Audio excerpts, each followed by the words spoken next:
Hi everybody, my name is David. I'm the timepiece manager here at Henne Jewelers. We wanted to give a guide as you're looking to buy your first luxury watch and some of the different aspects that go into that, some of the factors that affect the purchase. We'll dive into those in a little bit, so let's go ahead and get started. So you're buying your first luxury watch, congratulations. As this is a big step, there are a couple things that are gonna go into this whole process, and we wanna talk about some of those different factors, so let's go ahead and get started.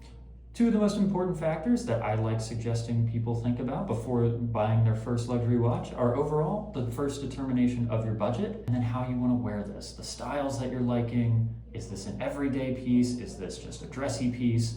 And so then we can accommodate the different pieces that we have and see what is going to work best for you.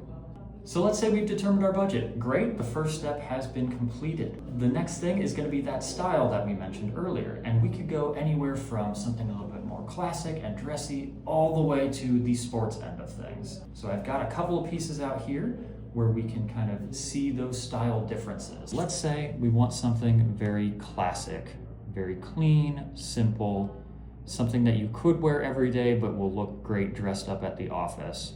You could go with something like this Frederic Constant on a nice leather strap. If you wanted something that has that extra hint of flair to it, maybe a little bit of gold, you could go with something like this Tudor GMT, their Black Bay model. Get a little bit of that extra flair with that brown and black combination, as well as the yellow. A bit more everyday, but you want a little bit of uniqueness to it. Grand Seiko offers great dial options and some nice fun colors that can accentuate any watch, making it a little bit more personable, a little more unique. Or if you want something very rugged that you don't really want to notice that's there, Tag Heuer makes a great piece. This is the Aqua Racer Solargraph in complete titanium. Excellent piece, durable, and it's fully titanium, so very, very light. So as you're doing your first research into watches, you might come across different terms that are used both by the brands themselves or maybe in YouTube videos or any other kind of social media content. First one that we want to talk about is just the movement. You might hear this term used quite often. The movement is basically just any of the internals of the watch. Associated with the movement, you might hear the word automatic or quartz or mechanical. Each of these is just telling you how that movement, those internal components, are working. Quartz would be with a battery. Automatic would be using a rotor to kind of help wind the watch, and the mechanical is a hand wind.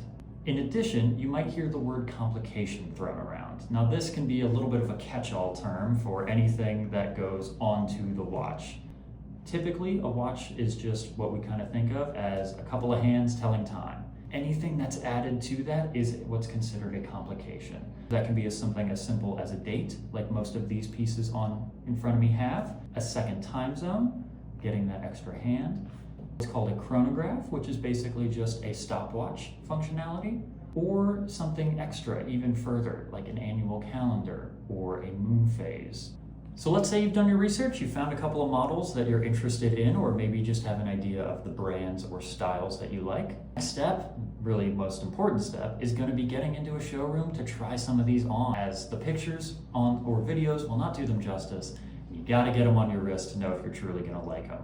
So go visit a showroom that either carries these brands or has some other brands that you are interested in, and talk with one of the professionals there to get an idea of both anything that they have to offer as well as the styles that you are gravitating towards.